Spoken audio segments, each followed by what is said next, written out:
Pakistan, India और बांग्लादेश, इन तीनों कंट्रियों के बीच में भाई लफड़े इतने ज्यादा हो चुके हैं कि भाई अब 2027 का एशिया कप कैंसिल होने जा रहा है। हाँ भाई, जो 2027 के ओडीआई वर्ल्ड कप से पहले एशिया कप नहीं होना था 50 ओवरों वाला, वो भाई बीसीसीआई ने एशियन क्रिकेट काउंसिल को जो है ना वो लेटर भेज दिया है, ईमेल भेज दिया है, बोला है कि भैया हम एशिया कप में जो है ना वो पार्टिसिपेट नहीं करेंगे। Asia Cup bye bye. Asia Cup का अब मेरे विचार में कोई वजूद रहा नहीं है, तो फिर एशिया कप क्या होगा?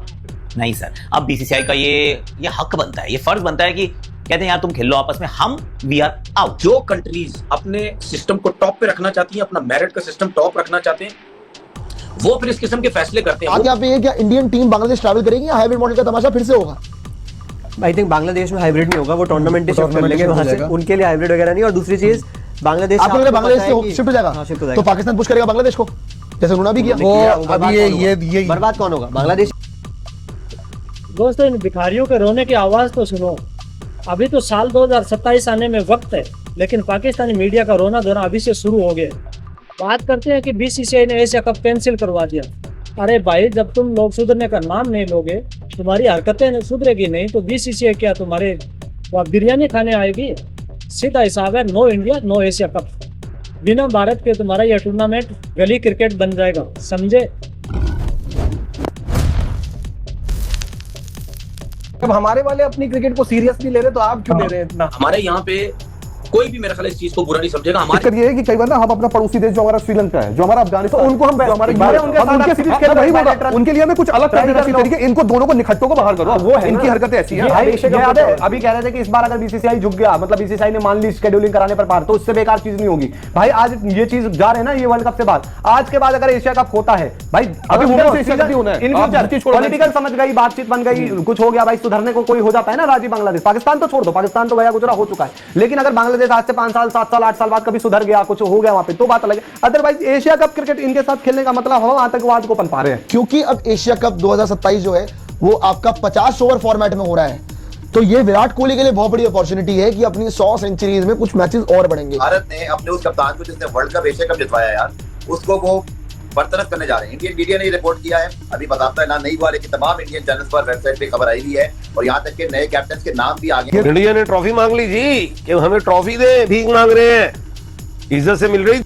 लगाना फेंटा, ये खुद मान रहे हैं कि पिछले एशिया कप में इनके तथाकथित दुनिया के सबसे खतरनाक गेंदबाजों को ऐसा फेंटा पड़ा था कि ये आज तक उठ नहीं पाए। और बात करते हैं भीख मांगने की। अरे पाकिस्तानियों, भीख सब तो तुम्हारे डिक्शनरी का पेटेंट है। बीसीसीआई दुनिया का सबसे अमीर और ताकतवर क्रिकेट बोर्ड है। हम भीख नहीं मांगते, हम सीधा स्टेटमेंट देते हैं, और स्टेटमेंट ये है कि बांग्लादेश में कदम भी नहीं रखेंगे। अब जाकर कटोरा संभालो, एशिया कप तो गया हाथ से।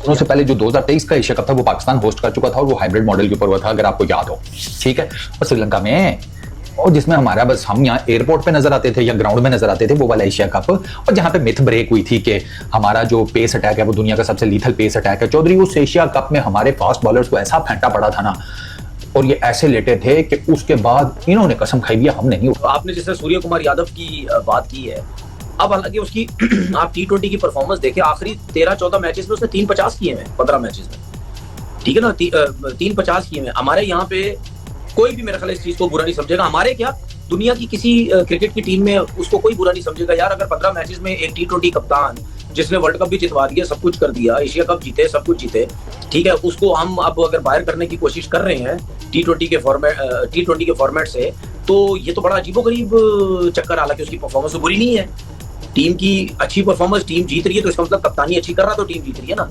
लेकिन बात पता क्या होती है, बात ये होती है कि जो कंट्रीज अपने सिस्टम को टॉप पे रखना चाहती हैं, अपना मेरिट का सिस्टम टॉप रखना चाहते हैं, वो फिर इस किस्म के फैसले करते हैं। वो फिर यही सोचते हैं कि यार ठीक है, इवेंट जितवाया ना, लेकिन आपकी परफॉर्मेंस नहीं। लेकिन अब इंडिया के लिए इसको निकालने के बाद भी कोई आसान सिचुएशन नहीं है। पूछिए कैसे सवाल ये है कि इसको निकाल के अब इन्हें कप्तान वो लेके आना है सबसे पहले तो जिसकी जगह हो। पहली बात ये कि क्या इंडिया के अंदर जो टीम के अंदर कोई ऐसा प्लेयर है जिसको कप्तान बनाया जा सकता है, ताकि फिर वो डिसाइड कर सके कि जो उनको मिडिल ऑर्डर में सूर्य कुमार यादव की जगह चाहिए, वो एक ऐसा बैट्समैन चाहिए, वो चाहे अच्छा कप्तान होना हो बट एज ए बैट्समैन तगड़ा हो, फिर वो इस डिसीजन पे पहुंच सकते हैं। पहले तो वो निकालना ना कि इंडिया की टीम के अंदर भी कोई है ऐसा या नहीं है कैंडिडेट। तो इंडिया की टीम के अंदर मुझे एक कैंडिडेट नजर आता है, एक्चुअली में 2 हैं बट एक अच्छे से नजर आता है जिसको उन्होंने ग्रूम भी किया है, वो है तिलक वर्मा। जिनको वो रेगुलर ग्रूम कर रहे हैं, और उसकी एज भी 24-25 साल है if I am not wrong, और वो अगले 6-8 साल तक इंडिया के लिए आराम से सर्व कर सकता है। अरे भाई तुम लोग अपने घर की फटी हुई चादर संभाल नहीं पा रहे और ध्यान दे रहे हो टीम इंडिया के सिलेक्शन पर। सूर्य कुमार यादव, तिलक वर्मा, अक्षर पटेल, हमारे पास कप्तानों की लाइन लगी है, क्योंकि हमारे पास टैलेंट का समंदर है। तुम्हारे पास तो बाबर आजम के बाद दूसरा कोई नाम सोचने के लिए भी दिमाग नहीं है। हमारे यहाँ मेरिट पर काम होता है, इसलिए हम वर्ल्ड चैंपियन और तुम लोग अपने ही देश में चैंपियन ट्रॉफी से सबसे पहले लात खाकर बाहर होते हैं। शायद से ये बीसीसीआई ठीक है, एक विजन दिखा रहा है कि भाई हम उसको जगह नहीं देंगे जिसकी अपनी परफॉर्मेंस नहीं है खास, लेकिन अगर आप लास्ट मैच देखो तो वो वर्ल्ड कप जीत कर आखिरी मैच में उसने ट्रॉफी उठाई दी थी। उससे पहले आप देखो एशिया कप, इतना हाई वोल्टेज मैचेस से एशिया कप का इतना प्रेशर था, वो उन्होंने जीता है। कहीं ना कहीं ये थोड़ा सा ज्यादा अभी जल्दबाजी है, क्योंकि रोहित शर्मा के साथ भी पहले ये किया गया, चैंपियंस ट्रॉफी उन्होंने जितवाई, कप्तानी चली गई, यहां पर एशिया कप जितवाया, T20 वर्ल्ड कप जितवाया, एक बार उन्होंने एशिया कप में कप्तानी की, सूर्य कुमार ने एशिया कप ले गए। तो भाइयों दूध का दूध और पानी का पानी हो चुका है। पाकिस्तान और बांग्लादेश ने मिलकर जो खिचड़ी पकाने की कोशिश की थी ना, बीसीसीआई ने उस पतीले को लात मार दी। सीधी बात है, अगर टीम इंडिया नहीं खेलेगी तो कोई ब्रॉडकास्टर 1 रुपया भी नहीं लगाएगा, तुम्हारी व्यूअरशिप 0 हो जाएगी और तुम्हारा क्रिकेट बोर्ड कोरियो के भाव आ जाएगा। भारत से पंगा लोगे तो क्रिकेट के नक्शे से गायब हो जाओगे। दोस्तों बीसीसीआई के इस कड़क फैसले पर आपकी क्या राय है, कमेंट में जय हिंद लिखकर जरूर बताएं, और ऐसी जबरदस्त कूटनीति के लिए चैनल को अभी सब्सक्राइब जरूर करो। जय हिंद।